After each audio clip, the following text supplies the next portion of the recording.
Di lahat ng kumikita umuunlad talaga.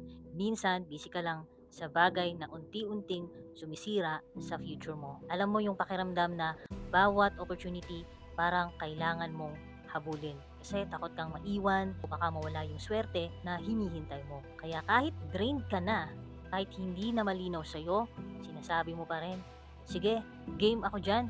Pero sa totoo lang hindi lahat ng opportunity ay kailangan mong i-pursue. Minsan, distraction lang siya na mukhang blessing. May panahon din sa buhay ko na halos lahat ng opportunity na dumarating, nag-o-automatic yes agad ako. Hindi ako marunong tumanggi. Like yung extra sideline, go agad, bagong project, yes agad, makikipag-collab, kahit hindi ko naman gusto. Pinupush ko pa rin. And akala ko noon, kapag mas busy ka, mas successful ka, mas mabilis kang aasenso, pero yung totoo, habang dumarami yung pinapasok mo, lalo ka palang nade-drain. Pagod na yung katawan ko, magulo pa yung isip ko, busy ako araw-araw, pero wala naman akong tunay na nararating. Parang kumikilos lang ako pero walang malinaw na direksyon. Unti-unti kong napapabayaan din yung sarili ko. Hanggang sa dumating ako sa point na tinanong ko na yung sarili ko, eto ba talaga yung gusto kong buhay? At doon ko na-realize lahat ng opportunity na dumarating ay para talaga sa iyo. Isang araw napatanong pa nga ako sa sarili ko, kung maganda naman lahat ng ginagawa ko, bakit parang hindi pa rin ako fulfilled?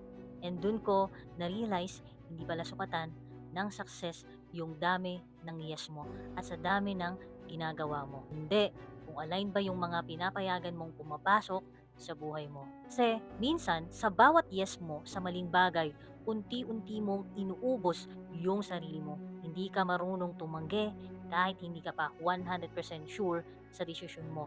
Nag-yes ka agad. Alam mo ba, unti-unting inilalayo ka sa tamang direction. At minsan, maturity means marunong kang magsabi ng hindi para mabigyan mo ng boundaries ang sarili mo. Hindi lahat ng opportunity para talaga sa'yo. Yung iba, distraction lang na mukhang blessing. Minsan, dumarating yan para matest yung focus mo o magpapadala ka sa takot na baka may mamiss kang opportunity. Kasi hindi lahat ng magandang offer ay tamang direksyon at hindi lahat ng yes ay nagpapalapit sa goals mo.